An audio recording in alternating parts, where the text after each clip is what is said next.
Ambassador Nile pressed his long fingers against the observation window. Outside, darkness filled with warships. So many warships, he stopped counting after the first 100 fleets arrived. Now 500 complete battle groups floated in formation, their hulls gleaming under distant starlight. Each fleet carried enough firepower to crack a planet's crust. Together, they could unmake solar systems. The Consolidated Species Assembly had never gathered such force before. 23 civilizations contributed ships, soldiers, weapons, all united by one goal: destroy humanity before humans destroyed everything else. Nile watched a Talarian dreadnought drift past. The vessel stretched 3 kilometers long, bristling with torpedo bays and energy cannons, beautiful in its terrible way. Beside it, a cluster of Vethani crystal ships pulsed with internal light, their cores containing miniature stars. The Auran contributed vessels that looked like living organisms, all tentacles and organic armor. Every species brought their most powerful weapons. Every species came ready for war. A communications officer approached Nile's observation post. The young Kithran female's scales showed signs of stress, patches of gray among the usual blue. Ambassador Admiral Darren requests your presence in the command center. The final vote approaches. Nile followed her through narrow corridors. The monitoring station hummed with activity. Screens displayed tactical readouts, energy signatures, fleet positions. Officers from a dozen species worked side by side, preparing for the assault. The command center occupied the station's heart, a circular room with holographic displays floating at its center. Admiral Darren stood tall among the gathered leaders, his Talarian features set in grim determination. Ambassador Nile, good, we were waiting for you. Darren gestured at the central display. A blue planet rotated there, white clouds swirling across its surface. Earth, the human homeworld, population 11 billion, orbital installations, 200 defensive platforms, military vessels, 200 frigates, destroyers, and cruisers. General Corvus, a massive Kithran warrior, snorted. 200 ships against our 500 fleets. They cannot possibly resist. Yet they refused to surrender, Darren said. We offered terms: evacuate their colonies, submit to quarantine, allow us to restrict their expansion. They rejected everything. Nile studied the planet below. From this distance, Earth looked peaceful, beautiful even. Hard to believe such a deadly world existed. The gravity alone would crush most species. The radiation from their sun would sterilize Vethani within days. The microbial life could kill Auran in hours. Yet humans thrived there, impossible humans. Remind the Assembly why we're here, Nile said quietly. Some species still question this action. Darren's expression hardened. 40 years ago, humans discovered faster-than-light travel. Nobody knows how. Their method works differently than ours, operates on principles our scientists cannot explain. Within 4 decades, they spread to 300 systems. 300. It took my people 6 centuries to colonize that much space. They breed too fast, Corvus added. Adapt too quickly. Every world they touch becomes theirs within a generation. They modify their own biology, change their genetics, reshape themselves to fit any environment. Worse, said Velira, the Vethani representative, her crystalline form refracting light into rainbow patterns. They come from a death world. Life should never have evolved to sapience on Earth. The conditions violate every principle of biological development. Yet here they are, thinking, building, spreading. Nile had read the reports, studied Earth's history. The humans evolved through constant catastrophe, ice ages that should have killed them. Meteor strikes, supervolcanoes, mass extinctions. Each time they survived, each time they grew stronger. Nature itself tried to destroy humanity for millions of years. Nature failed. We're not monsters, Darren said, his voice softer. I take no joy in this, but we must protect the galaxy. Humans are an existential threat. Their very existence proves our understanding of life is wrong. If they can exist, what other horrors might the universe contain? The holographic display shifted. Earth's defensive fleet took position between their world and the incoming armada. 200 small vessels against an ocean of warships. Niall felt something twist in his chest. Respect, perhaps, or pity. "They're not running," he observed. "No," Darren agreed. "They're not. Commander Patricia Hayes leads their defense. We intercepted her transmission to her fleet. She told them to hold position, die if they must, but Earth will not surrender." "Brave," Corvus admitted. "Grudgingly, foolish but brave." The countdown timer appeared on every screen. 3 minutes until the final vote. 3 minutes until the coalition either withdrew or committed genocide. Niall's communicator chimed. A priority alert. Long-range sensors detected something approaching, something from deep space beyond charted territory, a single vessel. "Admiral, we have an anomaly." The sensor officer's voice cracked with confusion. "Unknown contact inbound. Architecture doesn't match any database. Energy signature is...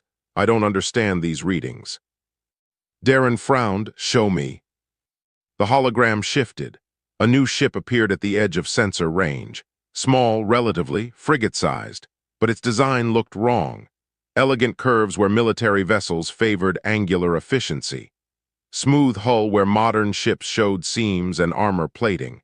The proportions seemed off, as if built by minds that understood physics differently. "Age estimate," Darren demanded. "Computer says impossible. The hull material predates all known civilizations, could be thousands of years old, maybe more." Silence filled the command center. Every species present had encountered ancient ruins before. Dead civilizations that rose and fell before current species existed. But nobody ever found functional ships, just fragments, ruins, mysteries. This vessel moved under power, alive somehow after millennia. "Can we communicate with it?" Valera asked.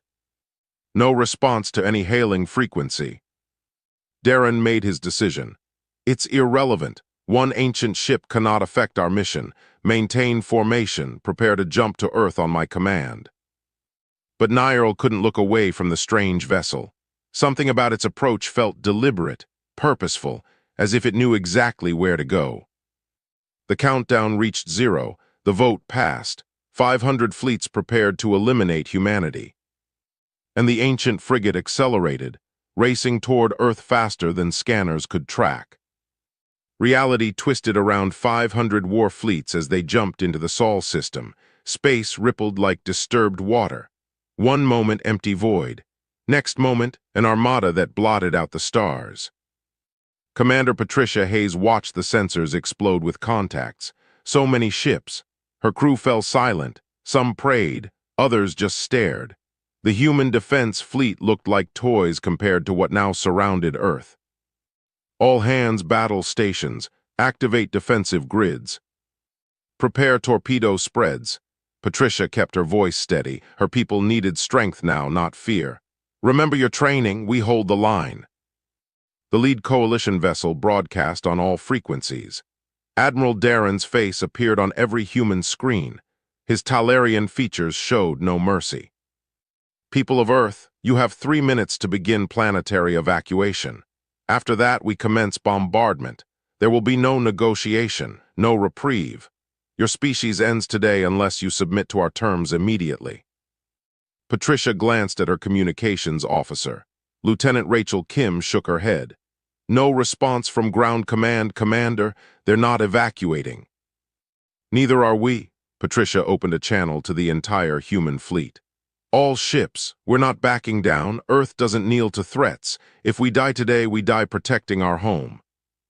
200 human voices answered as one. Affirmative, ready, willing to die. The countdown began. 3 minutes. At 2 minutes, space convulsed near Jupiter's orbit. The ancient frigate dropped out of faster-than-light travel. No warning, no transition signature. One instant absent, next instant present. Every sensor in the system locked onto it. The vessel measured perhaps 300 meters, small by warship standards. Its hull bore markings that made human and alien eyes hurt to perceive directly. Symbols that suggested meaning without conveying understanding. The ship's architecture followed curves that seemed both natural and artificial, organic yet precisely engineered. No weapons visible, no shield emissions, no engine signature despite obvious movement. "What is that?" Rachel whispered. Patricia had no answer.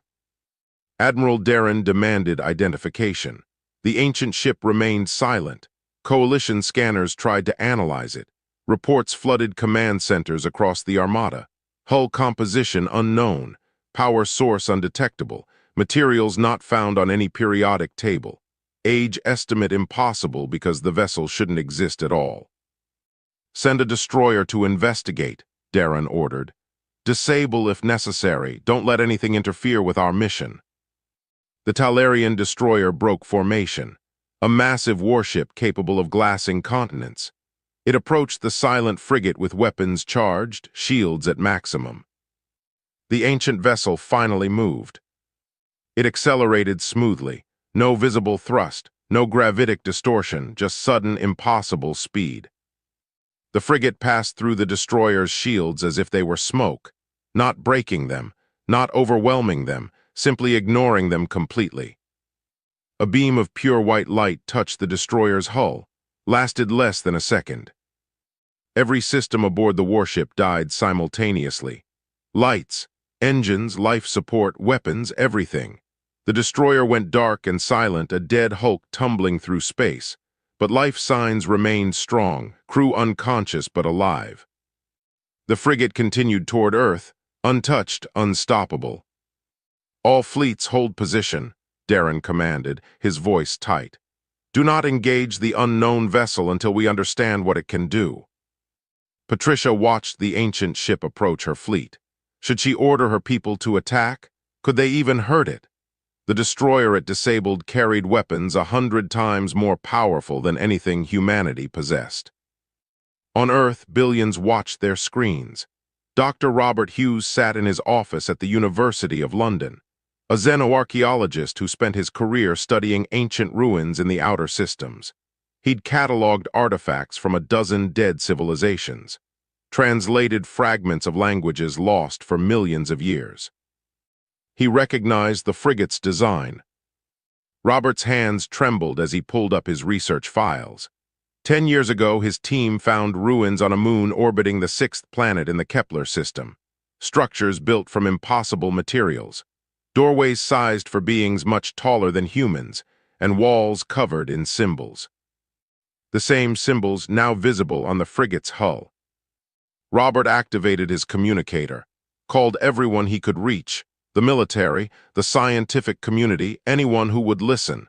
He'd spent a decade studying those ruins, knew every marking, every pattern. All the ancient sites pointed in one direction, toward a specific region of space beyond charted territory. The direction the frigate came from. The ancient vessel reached the midpoint between Earth and the Coalition fleet. It stopped, hung motionless in the void, then it broadcast. Not in language, in mathematics, pure equations and fundamental physics, universal constants expressed in wavelengths and quantum states, something any intelligent species could understand given time. Human AI systems worked frantically to translate. Coalition computers did the same. The message resolved within seconds. "We return, we remember, we protect what we." Seated. Confusion rippled through both fleets. What did that mean? Who ceded what? Admiral Darren demanded clarification. No response. The frigate broadcast again. This time it successfully translated to every known language simultaneously. An impossible feat. Each species heard the message in their native tongue, with perfect grammar and appropriate context. A voice spoke, ancient, patient, infinite in its calm. "I am the Warden of the Dawn, last of the Builder's fleet. You threaten my charges." Builder's fleet. The phrase meant nothing to most present, but xenoarchaeologists across the galaxy suddenly understood. Old legends, myths passed down through dozens of cultures, stories about the precursors, the first ones, the species that came before all others. "The Builders." "My charges," Darren broadcast back. "You mean the humans." I mean the children of Earth, the species born from the harsh garden, the experiment that succeeded beyond all hope. Dr. Robert Hughes grabbed his communicator, contacted Commander Hayes directly, explained what he knew, the ruins, the symbols, the ancient sites that predated every known civilization.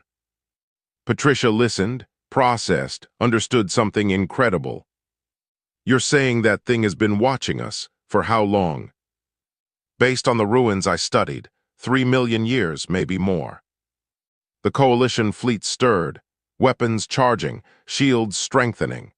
The ancient frigate positioned itself directly between humanity and annihilation. Stand down, the warden said. You will not harm them, I forbid it. Admiral Darren's response came cold and hard. Your authority ended with your civilization. The builders are dead. This galaxy belongs to those who live in it now. The frigate's hull began to glow with soft blue light. Then let me show you what the builders left behind. The warden transmitted data directly into every computer system across both fleets. Coalition security tried to block it, failed completely. The ancient AI moved through their networks like water through sand. Holographic displays activated everywhere, on warships, on Earth, on the monitoring station where Ambassador Nyril stood. Everyone saw the same images. The builders appeared first, not as physical bodies but as patterns of light and energy. Beings who evolved beyond flesh millions of years before any current species existed. They looked beautiful and terrible like living stars. Given consciousness and will. We were the first, the warden's voice accompanied the images. We mastered matter, conquered energy, bent time itself to our purpose. We created wonders your civilizations cannot imagine. We lived forever. We knew everything. The hologram showed builder cities spanning entire solar systems, megastructures that made Dyson spheres look primitive, fleets of vessels that moved through dimensions current physics couldn't access. But perfection became our prison. Without challenge, we stopped growing. Without struggle, we forgot how to change. We existed in eternal contentment, but we no longer lived. We were dying slowly, culturally, spiritually. We needed to remember what made existence meaningful. The scene shifted, the builders gathering in council, making decisions, planning something vast. So we created the great experiment. We would seed life across this galaxy. Thousands of worlds, each designed differently, each presenting unique challenges. From these experiments, new intelligence would emerge, species that still struggled, still grew, still evolved, and we would watch, learn, remember what we lost. Ambassador Nyril felt his breath catch. Every species present came from seeded worlds. The revelation struck like a hammer. You're saying all of us are builder experiments? General Corvus demanded. Yes, every intelligent species in this galaxy shares that origin. The Talarians, the Kethrans, the Vethani, the Oran. All of you grew from seeds the builders planted. They designed your homeworlds, adjusted conditions to encourage intelligence, guided evolution through careful manipulation of environment. The hologram focused on specific worlds. Nyril saw his own homeworld among them, a planet engineered for his species, mountains placed deliberately, oceans sized precisely, atmosphere tuned to encourage specific evolutionary paths. But Earth, the warden continued, Earth was special. Earth was the builder's greatest hope and most ambitious gamble. The hologram showed Earth's formation, 4 billion years of planetary history compressed into minutes, meteor bombardment, volcanic hellscapes, ice ages, mass extinctions. Most seeded worlds have comfort thresholds, points where survival becomes easier, where life can rest and develop culture without constant threat. The builders designed such worlds to produce stable, peaceful species. They succeeded. You are. All proof of that success. Admiral Darren watched the images. His homeworld appeared. Gentle climate, mild seasons, abundant resources, perfect conditions for civilization. Earth has no comfort threshold. The builders designed it to never stop testing its children. Ice ages came in cycles. Supervolcanoes erupted regularly. Meteors struck without warning. The climate shifted constantly. Radiation levels fluctuated. The very planet conspired to create maximum stress. Images of early humans appeared. Small bands struggling through Ice Age winters, survivors fleeing volcanic eruptions, communities rebuilding after catastrophe. Humans evolved in constant crisis. Generation after generation faced extinction.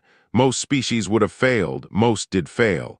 Earth's fossil record shows dozens of promising evolutionary lines that died out, but humans persisted, adapted, survived what should have killed them.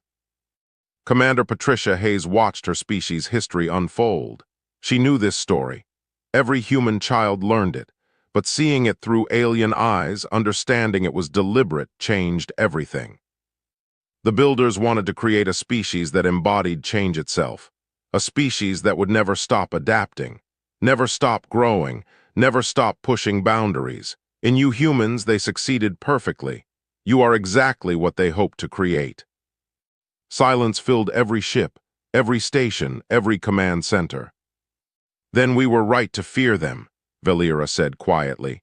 If the builders designed humans to be unstoppable, how can we coexist with them? The warden's response came gently. The same way humans coexist with each other, the same way all species learn to share space. Through understanding, communication, compromise, humans are adaptable, yes, but they are also compassionate, curious, capable of empathy. Those traits were part of the design too. Dr. Robert Hughes broadcast from Earth. Warden, what happened to the builders? Where did they go? The hologram shifted again. The builders gathering their fleets, preparing for departure. They left this galaxy 3 million years ago. They succeeded in seeding thousands of worlds.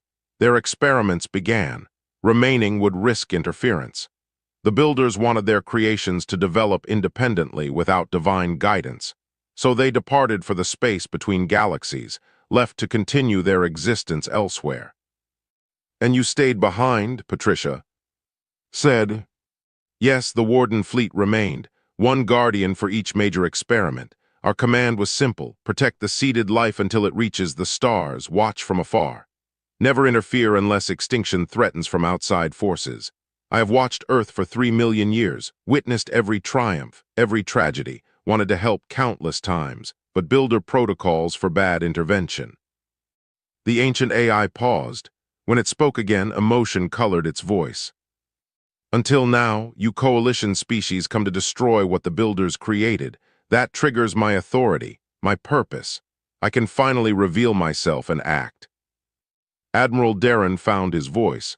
So you'll protect humanity, fight us if necessary. I will prevent genocide, yes. One ship against 500 fleets, Corvus laughed bitterly. Ancient or not, you cannot win. The Warden's hull glowed brighter. I am not alone. Across this galaxy, other Wardens guard other experiments. Attack one and all respond. You threaten humanity. You threaten the Builder's legacy. You threaten existence itself. The hologram showed dozens of other vessels like the Frigate, scattered across thousands of light years, all activating, all aware. And even alone, I possess capabilities you cannot match. The Builders built us to last forever and overcome any threat. Would you like a demonstration? Admiral Darren hesitated. Around him, coalition leaders argued. Some wanted to withdraw immediately. Others insisted they had no choice but to fight.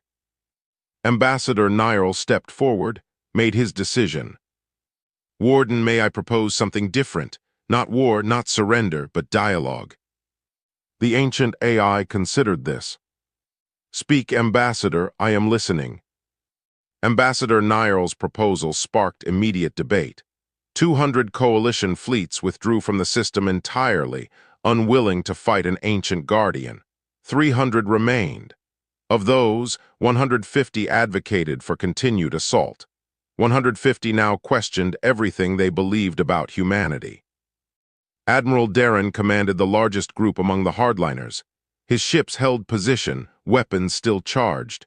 Fear and anger warred across his features. We cannot simply forget why we came here, he broadcast to the assembled coalition. Ancient guardian or not, humans remain dangerous. They spread too fast, adapt too quickly. If we allow them to continue, they will dominate this galaxy with centuries. General Corvus surprised everyone by disagreeing.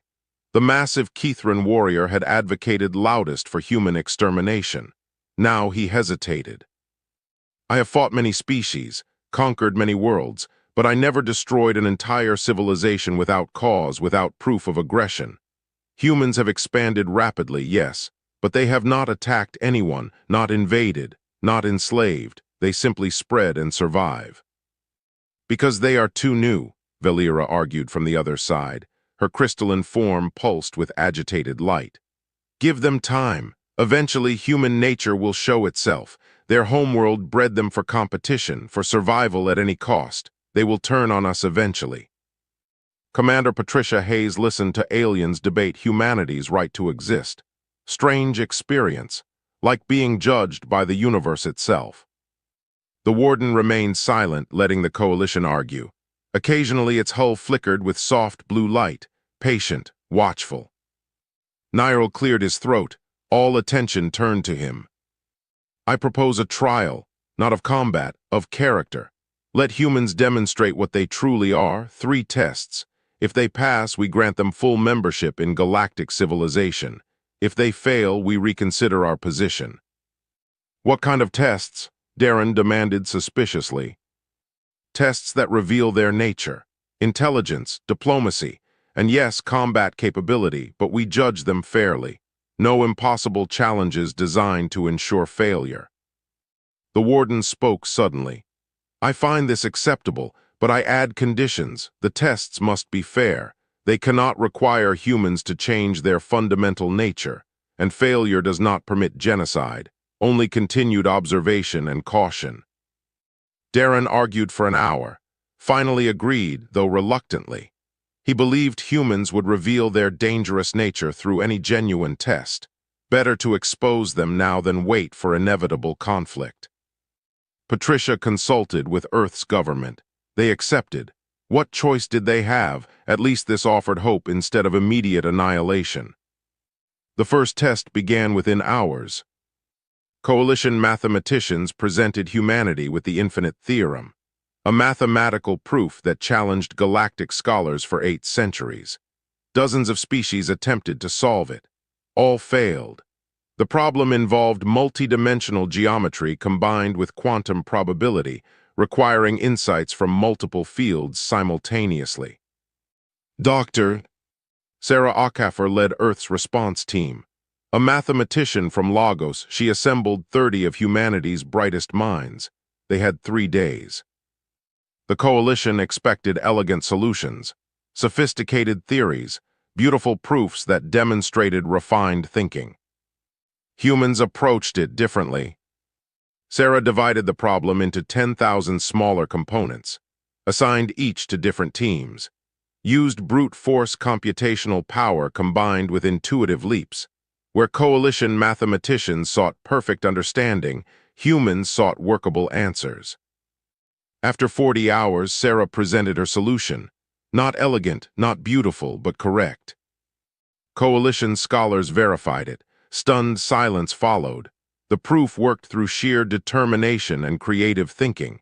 Humans didn't solve the problem the way anyone expected. They just solved it. This proves nothing, Valera said. Except that humans think differently. That makes them more unpredictable, not less dangerous. The second test followed immediately. 2 coalition species, the Vethani and the Oran, had maintained a bitter territorial dispute for 600 years. Both claimed the same nebula region. Neither would compromise. Their conflict threatened to escalate into open war regularly. The coalition presented this to humanity. Solve what 6 centuries of diplomacy failed to resolve. 3 days. Ambassador David Reyes took the challenge.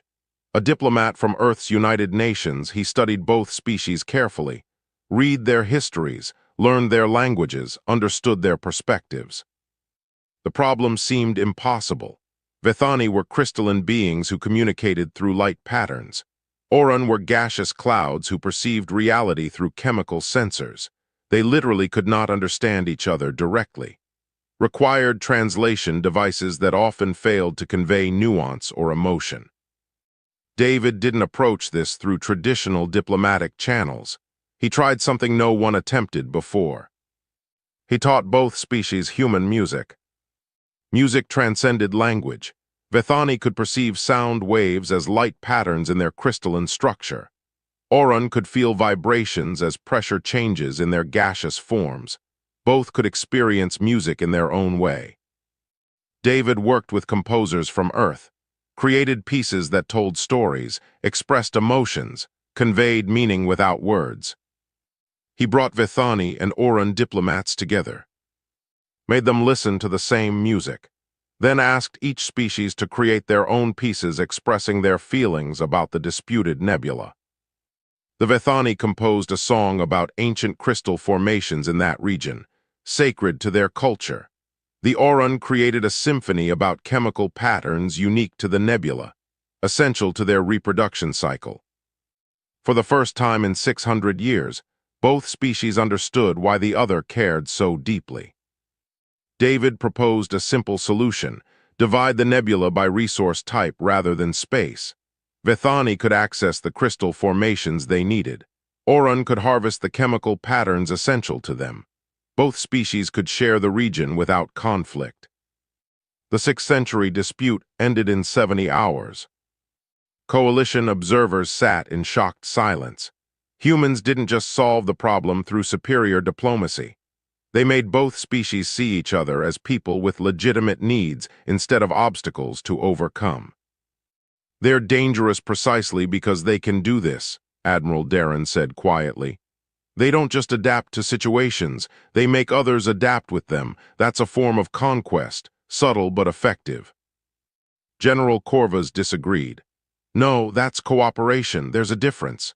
Humans could have sided with one species against the other, gained an ally. Instead, they found a way for both to win. The third test would settle everything. Personal combat between a human volunteer and the Coalition's greatest warrior. Kithrin Champion Brokel stepped forward, 8 feet of muscle and natural armor.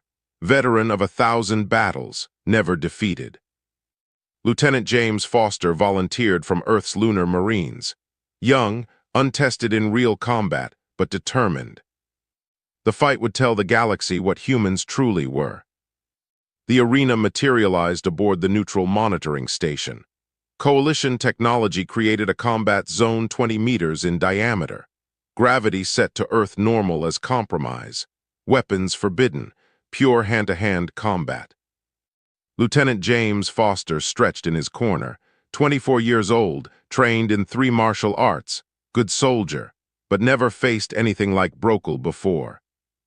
The Kithrin champion stood across the arena.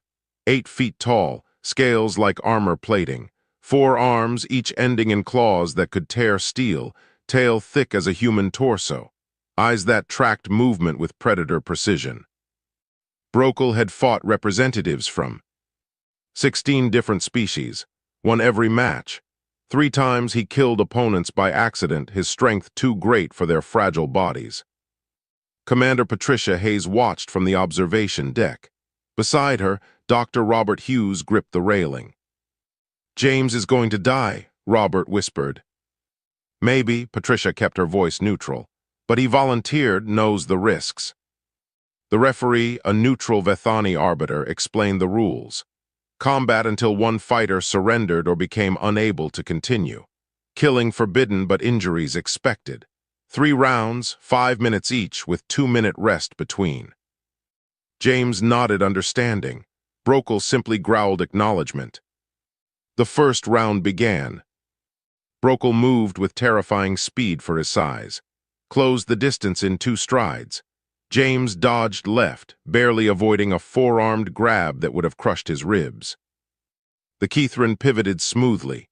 His tail whipped around like a battering ram. James ducked under it, felt wind pressure ruffle his hair. Too close. For 3 minutes, James ran, dodged, avoided. Every time Brokel touched him, even glancing contact, James felt bones creak.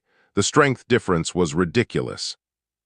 Brokel cornered James against the arena wall, grabbed with all 4 arms. James twisted desperately, slipped free by sacrificing his uniform sleeve, rolled away bleeding from claw scratches. The round ended. James retreated to his corner, gasping. Brokel barely breathed hard. "You're faster than expected," Brokel called across the arena. "But speed only delays the inevitable." James didn't respond, studied his opponent instead, watched how Brokel moved, where he put his weight, how he transitioned between attacks. Round 2 began. James changed tactics. Instead of pure evasion, he engaged directly, briefly, struck at joints and soft points between scales, quick jabs, then retreat before Brokel could counter. The Kithran adapted fast, started anticipating James's movements, caught the human mid-strike, lifted him overhead with 2 arms, slammed him down hard. James felt ribs crack, pain exploded through his chest. He rolled away, coughing blood. Brokel followed, grabbed James's leg, started to pull, probably planning to throw him again. James did something unexpected. Instead of fighting the grip, he used it, let Brokel pull him close, then struck upward with both fists at the Kithran's throat, targeting the gap between chin and chest. Scales. Brokel dropped James, staggered back, choking. First time the champion showed pain. But James paid for it. His cracked ribs shifted.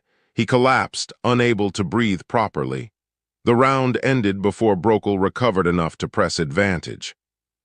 2-minute rest. Medical team treated James's ribs, injected painkillers, asked if he wanted to forfeit. No, James stood on shaking legs. One more round. Ambassador Nyril watched from the observation deck. Beside him, General Corvus leaned forward intently. "The human learns," Corvus said softly. "Each exchange he adapts.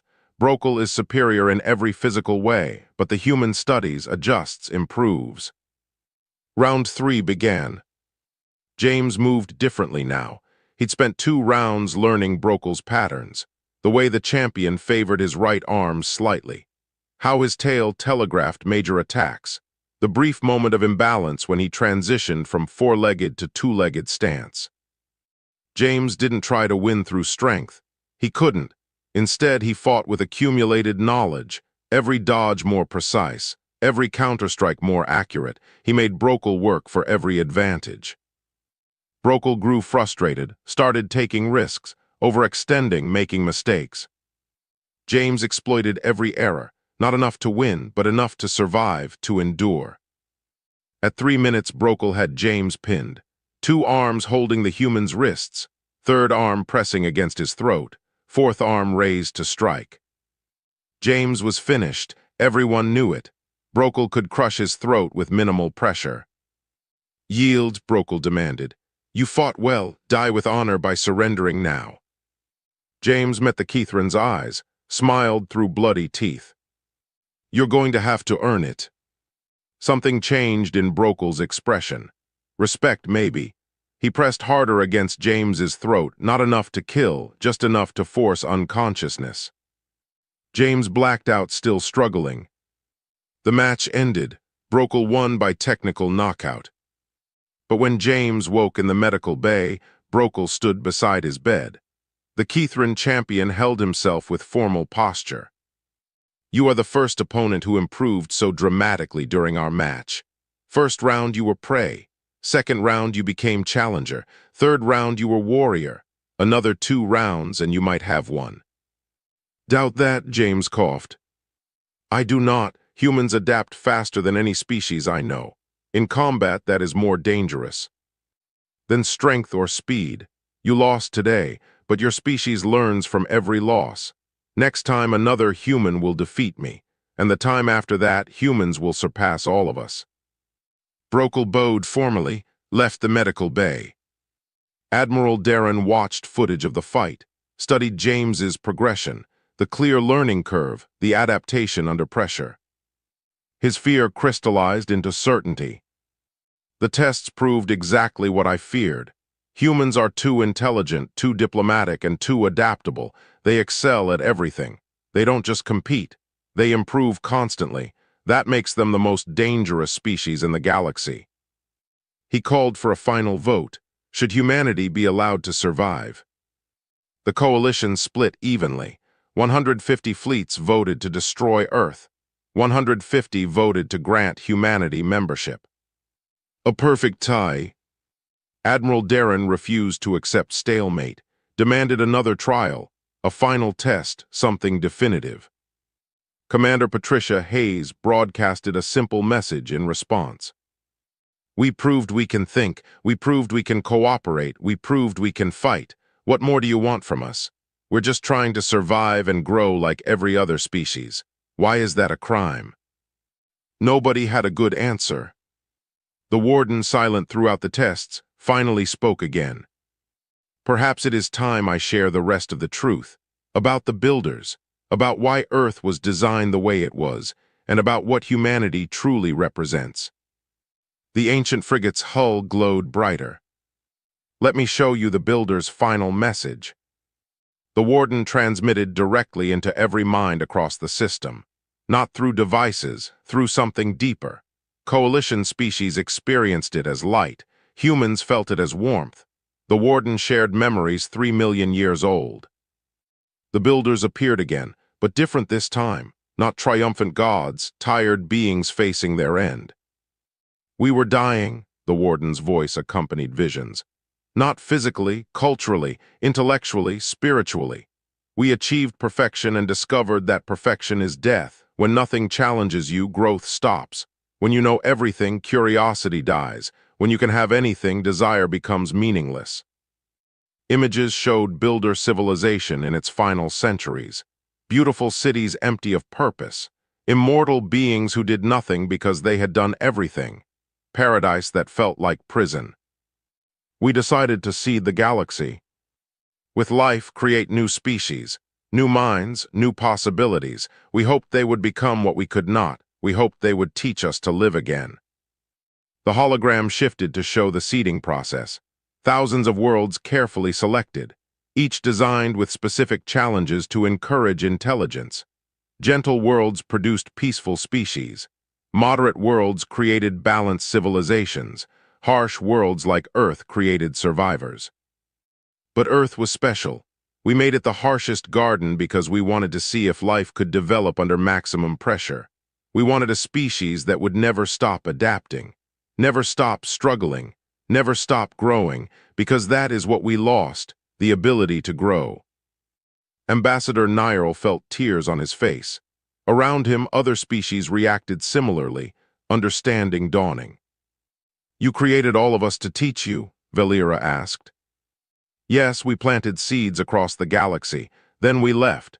Went to the space between galaxies where we could observe without interfering. We watched still, learning from your struggles, your triumphs, your failures. Every species teaches us something different. The warden showed views of different civilizations. The Talarians teaching the value of structure. The Vethani demonstrating beauty and cooperation. The Kethrans showing strength with honor. Each species contributing unique perspectives. And humans, what do they teach you? General Corvus asked. Humans teach us the most important lesson. That struggle itself has value. That growth through adversity creates meaning. That refusing to surrender in the face of impossible odds is not foolishness. It is the essence of life. Images of human history played. Every extinction event survived. Every catastrophe overcome. Ice ages, volcanoes, plagues, wars. Humans faced them all and kept going. We made Earth deadly because we wanted to see if sapient life could develop under those conditions. We honestly did not know if it would work. 93 other worlds with similar harshness failed. Life evolved but never achieved intelligence. Earth was attempt number 94. It succeeded beyond our greatest hopes. Commander Patricia Hayes watched her species through alien eyes, saw what made humans unique, not strength or intelligence alone, but refusal to quit. So were your greatest success? She asked. You are our proof that the experiment worked. That life finds a way, that intelligence emerges even in the cruelest conditions. That hope persists when logic says to surrender. Admiral Darren listened in silence. His hatred softened but did not disappear. Finally, he spoke. This does not change the fact that humans will outcompete us. They will spread, adapt, thrive, eventually they will dominate. That is what they were designed to do. Yes, the warden agreed simply. They will excel, they will grow, they will challenge you. Is that cause for genocide? It is cause for concern. Concern is reasonable. Fear is understandable. Murder is unacceptable. The ancient AI paused, then shared one final memory, something it had never shown before. The builders left a message, sealed in warden systems, to be revealed only when all species in this galaxy could hear it together. That moment is now. A new presence filled every mind, not the warden's voice, something older, warmer, the builders themselves speaking across 3 million years. Children of the galaxy, if you hear this message, our experiment succeeded. Multiple species achieved space travel, formed civilizations, met each other, built something together. We are proud of all of you. The presence felt like sunlight on skin, like comfort after fear. You will face challenges we never imagined. You will struggle with each other, compete for resources, fear what is different. That is natural, that is expected, that is part of growth.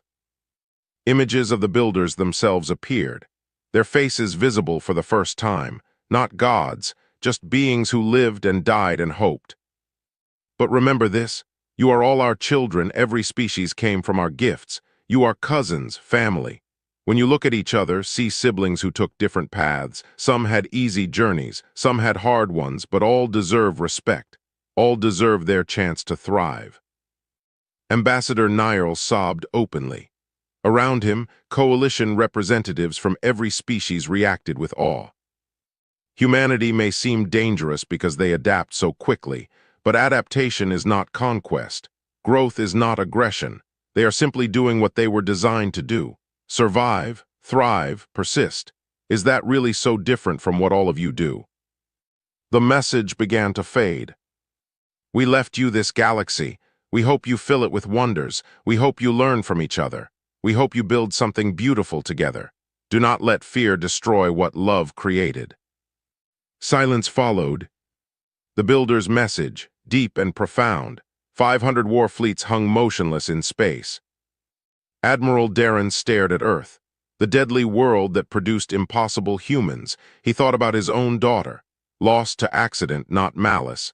His grief had twisted into hatred, used humanity as a target for pain that had no real solution. He opened a channel, spoke directly to Commander Hayes. I came here to destroy your species, to eliminate what I feared. But fear is a poor reason for murder. The builders gave us all life. I have no right to take it away. One by one, coalition fleets powered down weapons. Not all. Some species maintained their fear, but enough agreed. Enough chose peace. A new agreement formed, the Accord of Shared Stars. Humanity would slow their expansion temporarily, accept observers, share technology, join the coalition as equal members rather than conquerors or victims. The warden watched this unfold, felt something like pride. The builders would approve. Patricia stood on her ship's observation deck, watched former enemies become allies, not perfect, not complete, but beginning. Dr. Robert Hughes broadcast to the warden one final question. What happens now? Do you leave? No, I remain. My duty continues, not to guard against you, but to teach, to share builder knowledge, to help all species grow together. The ancient frigate took permanent position near Earth, a reminder, a promise, a hope. 500 war fleets came to destroy humanity. 500 fleets left having learned what humanity really was.